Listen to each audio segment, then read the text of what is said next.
At nakita ng ating bida na may 100% success rate ang babae kaya saad nito na ang may-ari nito ay talagang napakagandang babae. Maswerte ako, gusto ko lang kumita ng kaunting pera sa paghahanap sa may-ari nito habang sinusubukan ko ang aking kakayahan. Hindi ko akalain na magkakaroon ako ng pagkakataong makausap ang ganyang kaganda. Ngunit napader ang ating bida dahil sa panay selfie lang ito. Saad pa ng bida sa kanyang isip na relax pa siya. At nasa mood pa nga siyang mag-selfie pagkatapos mawala ang kanyang aso. At nagawin ang tingin ng dalaga sa bida at sa aso saad pa ng dalaga na nagmamay-ari ka rin ba ng husky? Parang si Oreo lang na aso ko. Kuminang naman ang mata ng aso dahil sa nakita na nito ang kanyang amo at mukhang dismayado naman ang ating bida saad pa nito na ito ay sayo.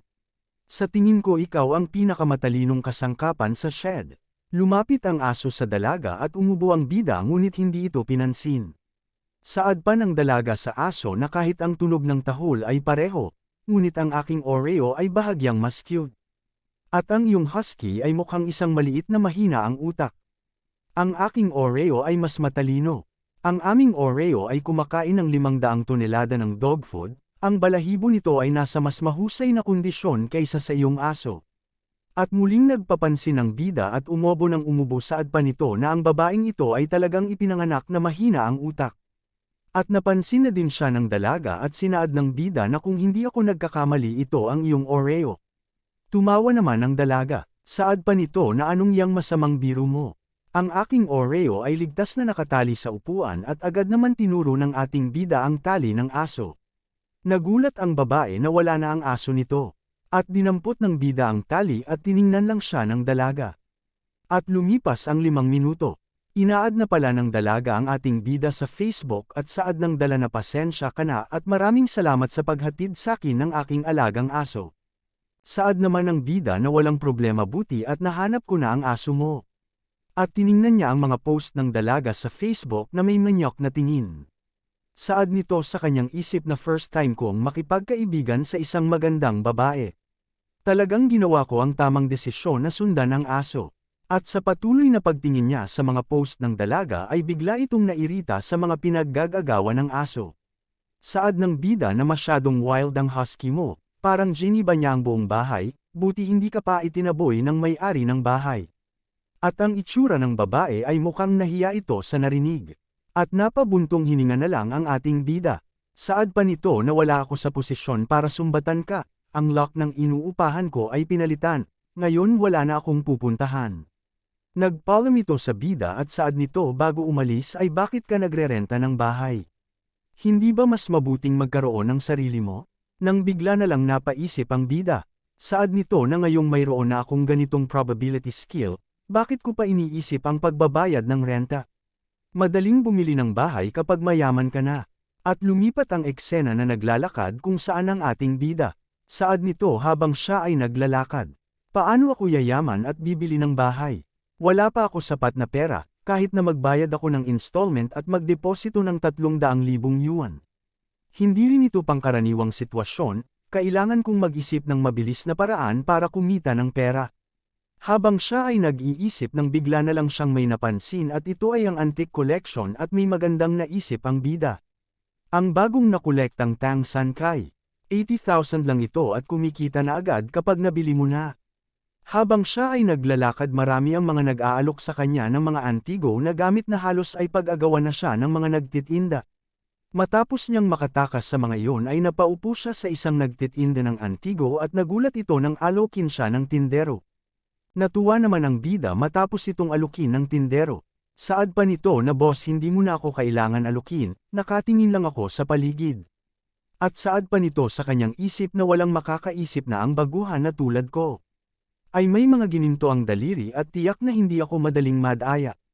Hayaan kong makita ang posibilidad na makakuha ng isang tunay na deal na matagumpay. At inumpisahan na niyang tingnan ang mga antik. Habang siya ay namimili ng bibilhin ay nagsaad ito habang nagtataka. Ibig sabihin totoo ang mga ito. Ngunit parang may hindi tama. Tinitigin niya ito ng mabuti at sinuri. Natawa ang bida dahil sa nakikita niya ang value ng bawat antigo at nagturo ang bida ng isa at tinanong niya ito kung magkano ito. Saad naman ng tindero na, "Bata, may matalas kang mata. Ang bagay na ito ang aking pinakamahalagang antigo at nagkakahalaga ito ng 20,000 yuan. Sa narinig ng bida ay para siyang sinapak ng 2 beses dahil ang tunay na presyo nito ay 300 yuan lang. At dahil sa kanyang narinig ay agad naman tumayo ang bida upang umalis dahil sa nadismaya siya sa presyo ng tinitinda nito. Ngunit sinubukan pa ng tindero na pigilan ito at inalok pa niya ito ng malaking discount at ibinaba niya ito sa halagang 10,000 yuan. Ngunit hindi na pinansin ng bida ang tindero at kumari pa na siya ng lakad para makalayo na agad sa lugar. Saad pa ng bida na ang lugar na ito ay puno ng mga manloloko, ang kanilang mga binibenta ay mababa lang ang halaga ngunit binibenta nila ito sa mataas na halaga. At maghahanap ako ng 10,000 yuan na halaga ng antigo. Habang naglalakad ang bida ay saad nito na ano ang pagkakataon na makabili ng isang bagay na nagkakahalaga ng 10,000 yuan mula sa lugar na ito. Hanggang sa nakakita ulit siya ng isa pang tindahan at agad niya naman chinek ang mga ito at kuminang ang kanyang mga mata nang nakakita siya ng mga antik na nagkakahalaga ng 20,000 yuan at 30,000 yuan at higit pa. At dahil sa kanyang tuwa at nang inig ang ating bida na halos atakihin na sa kanyang nakita. At halos mapamura siya dahil dito. Saad pa nito na ang pagkakataon ay 10% success rate. Para sa isang bagay na nagkakahalaga ng 50,000 yuan. Talagang nakatagpo ako ng isang magandang deal. Subalit nang tingnan siya ng tindero ay bigla siya nakaramdam ng kaba. Ngumiti naman ang tindero sa kanyang isip na mukhang makakabingwit siya ng isang malaking isda. Saad nito na mukhang tuturuan ko itong baguhan ng kanyang unang aralin, masayang saad nito sa bida. Little brother, ang pagbili ng mga antigo ay isang pagsubok sa iyong mga mata. Ako ay isang disenteng negosyante, hindi katulad ng mga con shop na yon. Mga nanloloko ng mga tao at nagbebenta ng mataas na presyo. Tingnan mo, ito ay isang magandang item. Sabay turo sa isang antigo ngunit tinapak lang ng ating bida at saad nito na hindi boss, ito ang gusto ko. Sabay turo ng bida sa antigo na nagkakahalaga ng 500,000 yuan na may 100% success rate. Saad pa nito habang nakangiti na hindi ako basta-bastang ordinaryong baguhan, sa aking probability skill, madali akong makapili ng mahalagang antik at maging first-tier antique collector sa hinaharap. Nagtataka ang tindero sa tinuro ng bida at saad nito na masyadong walang muwang ang baguhang ito. Dahil lang sa mukha itong luma, hindi ibig sabihin na ito ay isang antik. Sa 10 bronze, 9 ang peke at ang isa ay sariwa sa oven. Paano ko itataas ang presyo para sa naturang basura? Ngumiti naman ang bida dahil sa napaisip ang tindero. Saad naman ng bida sa kanyang isip na tiyak na sinusubukan itong samantalahin ang pagkakataong magtaas ng presyo. At sinampal ng bida ang kanyang sarili upang pigilan ang pagiging masaya at maging confident sa kanyang sarili at baka makahalata ang tindero at baka taasan ng sobra ang price ng antigo na napili niya. At dumampot ng ibang antigo ang tindero at inialok ito sa ating bida. Saad pa nito na huwag kang padalos-dalos, tingnan mo muna ang isang ito. Ang pagkolekta ng mga antigo ay nangangailangan ng kasanayan ng pagkakaugnay at magandang mata. At tinuro nito ang ilalim ng vase, saad nito na makinis ito at purong gawang kamay. At kapag pinitik mo ito ay malinaw ang tunog. Nagkakahalaga lang ito ng 50,000 yuan. At pinakita ng ating bida na namamangha siya ngunit alam talaga nito ang tunay na presyo ng antigo. At sinusubukan lang siyang bentahan ng mga basurang antigo. Ngunit natuwa ang bida dahil sa hindi talaga alam ng tindero kung magkano talaga ang halaga ng antigo, na 500,000 yuan ang halaga. Nagsaad naman ang bida na sa tingin ko rin na ang pagkolekta ng mga antik ay nangangailangan ng pagkakaugnay.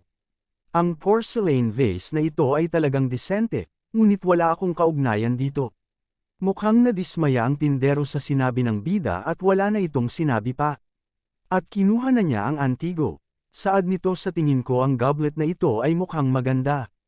Natuwa naman ang tindero. Saad nito na little body, interesado ka ba sa bronze goblet na ito? Mahusay ang iyong mga mata, sabay tawa ng tindero.